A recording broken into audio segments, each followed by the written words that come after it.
Welcome back to Star Wars Shovelware, my name's Luke, and today on the channel we're going to be taking a look at EverForward, a game which originally released about a year ago on Steam, but has just been ported to consoles. Now the game advertises itself as an adventure puzzle title, with its puzzles being designed with the puzzle gamer in mind, and its story sees you travelling through a corrupted world in which sci-fi meets nature. But is it worth your time and money, and how does this port hold up on the Switch? Well, in this review I aim to answer those questions, so hit that like button, subscribe to be notified of my future content, and let's get into it.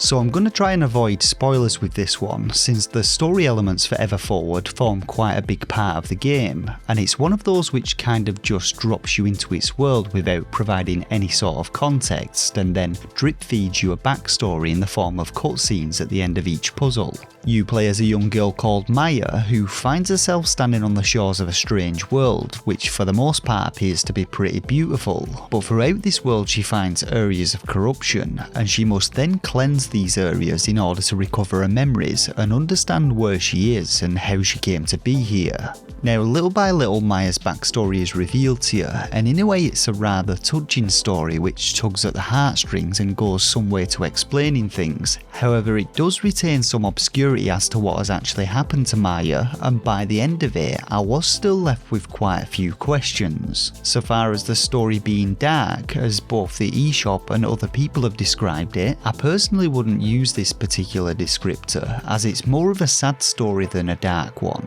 though of course this is entirely down to each player's interpretation of it.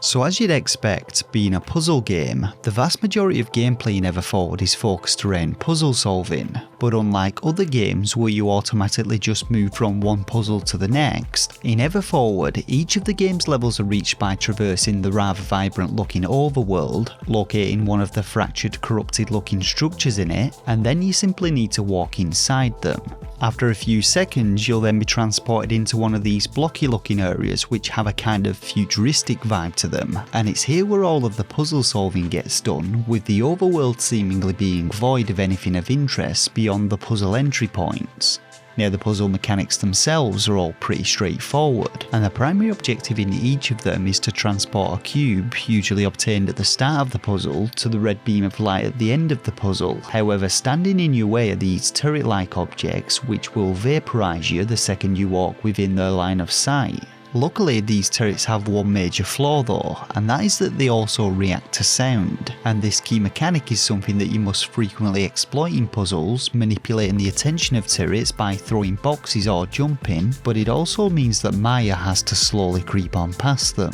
Now as you progress further into the game, there are a bunch of new mechanics introduced, and these include things like pressure buttons, teleporters, deadly red zones, and eventually gravity shifting mechanics, but unfortunately several of these are introduced towards the latter half of the game, and so the earlier puzzles may start to feel a little bit repetitive to some people. One thing that I personally found a little bit frustrating was the fact that the way in which each new mechanic operates is never actually explained to you, and so it does end up being a bit of a trial and error process to work things out. Thankfully, the frustration usually associated with this kind of gameplay is somewhat alleviated though, as the game does allow you to create save points at any time, which you will return to should you get caught by a turret, and if you end up totally stumped, you can also use a hint of which you get a limited number. So overall I quite enjoyed my playthrough of EverForward. I thought the story was pretty intriguing, and for the most part the puzzles were well done and I didn't find them overly challenging. I will admit though there were a couple towards the end of the game which I did get a little frustrated with, mainly due to the lack of an explanation and the precision required in some of them, and while the eShop description states that the game's designers racked their brains for over 3 years to create the game's puzzles, if I'm being honest, I have to say that unfortunately I didn't personally find anything overly innovative about them, and I would also say that for the majority of them there was really only one logical way of completing them. Now the eShop description also mentions about collecting fragments of memories in the world to unlock new areas and puzzles, and this to me gives the impression of the game being open-ended, but it's pretty much a linear affair as these things are actually required in order to progress through the game. My final point to note if you're a potential buyer would be about the length of the game, because Everforward is not a very long game, clocking in at about an hour and a half worth of gameplay for a casual gamer, and I'd estimate that at least half of that will be spent travelling between puzzles and watching the story cutscenes, so with that in mind, it could be considered to be a little bit overpriced. In all though, Everforward is not a bad puzzle game. I just found it a little lackluster in terms of its puzzle variety, and overall a little bit light on content.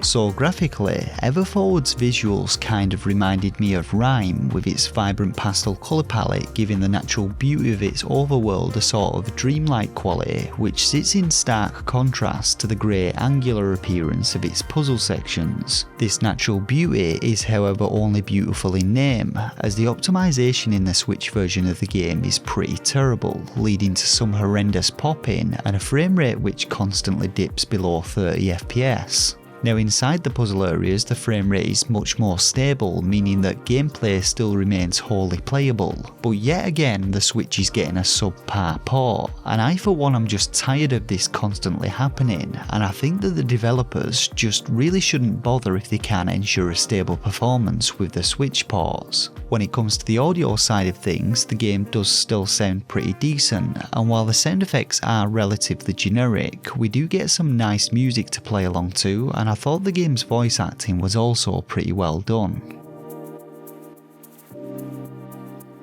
So I've already mentioned the performance issues of the game, but aside from this, I found that the movement could be a little clunky, with Maya's jump distance barely being enough to cross even the smallest of gaps, and the game did completely crash on me every time I tried to get past the end credits. Generally though, I didn't find there to be too many issues with this one, but just going by the eShop's description and screenshots, I think that I was expecting more from the game, and sadly I was just a little disappointed with both the depth of its puzzles and its length, as well as its poor performance on the Switch. When it comes to my own personal rating of the game, I'm going to be giving Everforward 2 out of 5 stars. At its current full price, I really can't recommend buying Everforward, at least not on the Switch, but if you can catch it in a sale then it may be worth a play, and hopefully by then they'll have fixed the game's performance issues. And so that about does it for this review of Everforward on the Nintendo Switch. Make sure to hit that like button if it helped you out, let me know your thoughts and opinions on the game in the comments section below, and as always, if you've not already done so, then please consider subscribing to the channel. For now though, I just want to thank you all once again for watching, and until next time, take care of yourselves and game on.